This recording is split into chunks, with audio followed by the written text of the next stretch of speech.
Hi, it's Dorothy Guining with Scrapbooking Quebec, and today I'm here for the Scrapbook Nerd online shop. The design team was given the word adventure as a prompt this week, so what I'm going to do is document this photo of me sitting on Rastafire's doorstep in the mountains in Jamaica. Here's what I'm going to be using. I have material from the Simple Stories Vintage Coastal Collection. It's absolutely gorgeous. And those alphas are from Heidi Swapp. I'm going to list all the products I'm using in the information box below, as well as a link to the Scrapbook Nerd online shop. I did very little preparation in advance. Honestly, this page practically makes itself. Honestly, this material is fantastic. So I'm just showing you the photo there. Believe me, it was an adventure. Here are the 3 printed papers I'm going to be using. That peachy colored one there, that is part of the solids pack that is coordinating with this collection. I have 2 sticker sheets. The one underneath comes with the collection, and this one, Banners, is sold separately. It's really cool. I'm using one of them. I backed it in cardstock and already added foam adhesive. That's some cheesecloth. That simply came from the dollar store. I'll be using that as well. And I took the ephemera pack, which is flower bits and pieces, and I separated the leaves and trees from the flowers, and there's also a little pile of pineapples. I thought it would make it easier when I was creating layers and embellishment clusters later on.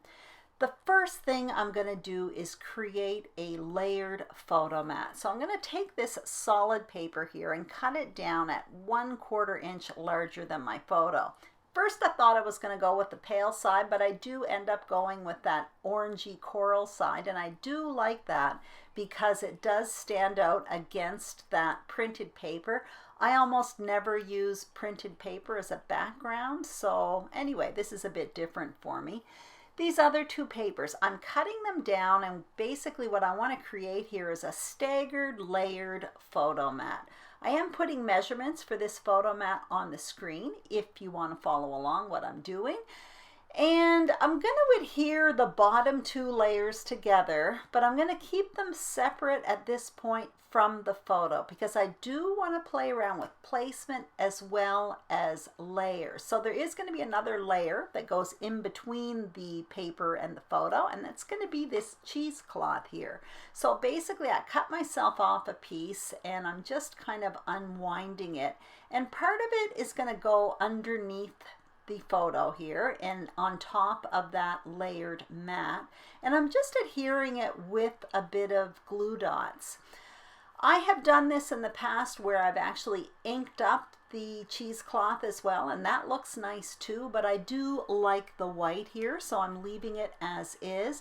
I'd also like to point out that a bit later on, I'm going to come in and add a piece of cardstock behind this photo. You're not going to see it, but the photo mat, that coral colored photo mat, is paperweight, and with all the layers I'm worried that with time that photo will buckle, so I end up going in a bit later on. You'll see that.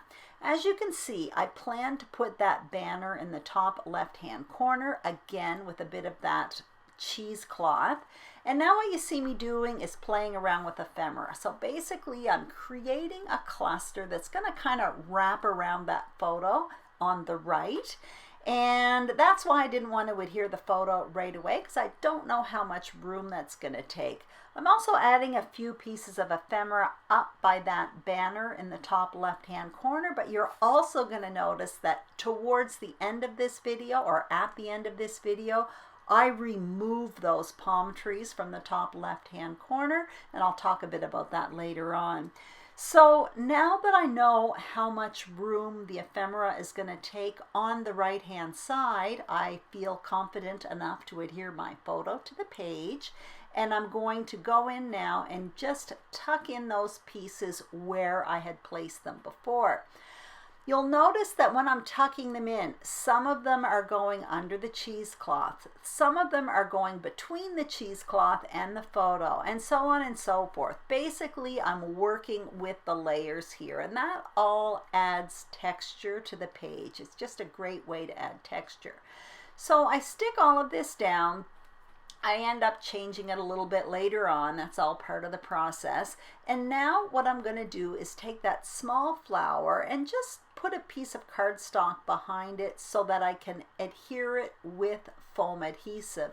I just want it to be a little bit more sturdy, and it's actually at this point when I decide to go remove my photo and add some cardstock behind it. It's just, the cheesecloth doesn't really add a whole lot of bulk, but it does add a bit of bulk, and I don't want my photos with time to bend or anything like that.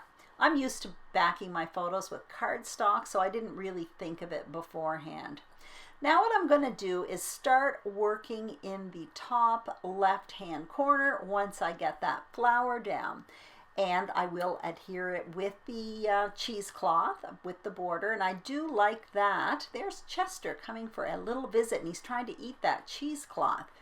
I also am going to put in those palm trees there, but you're going to notice that at the very end of this video, they are gone. And the reason why I removed them, you'll see them in a minute, and maybe you'll understand. I found that the cluster up top was just becoming too big, and it was kind of competing with the one in the bottom right. When I create embellishment clusters, I do like to have one that is bigger than the other, and I felt those two were almost, not quite, but almost identical. Also, I felt that those palm trees were kind of taking away from the actual banner, which is super cute, so I didn't want to do that either.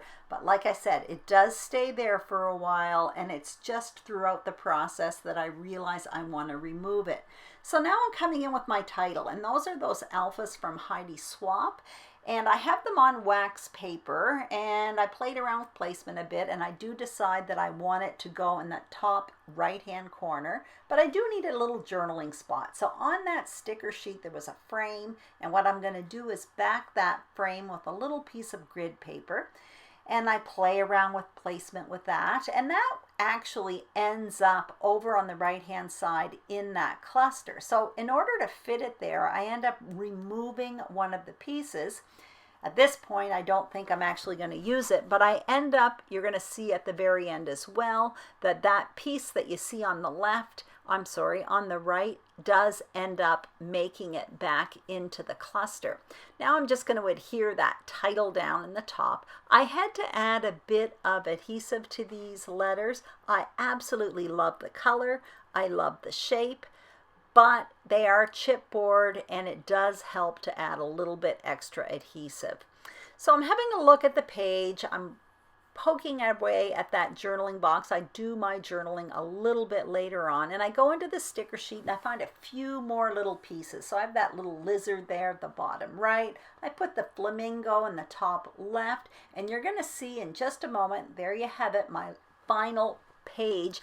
Those palm trees are gone. Like I said, already there's a lot going on this paper without anything added to it.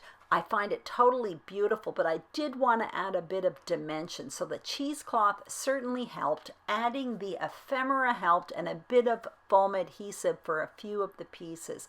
But I didn't want that cluster in the top left competing with the cluster in the bottom right. So there are some close-ups. You can see how the cheesecloth looks. You can kind of get a good idea of how much dimension it adds. I hope you enjoyed this video. If you did, please give it a thumbs up.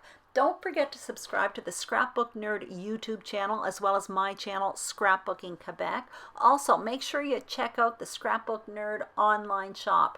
Thank you so much for watching, and have a great day.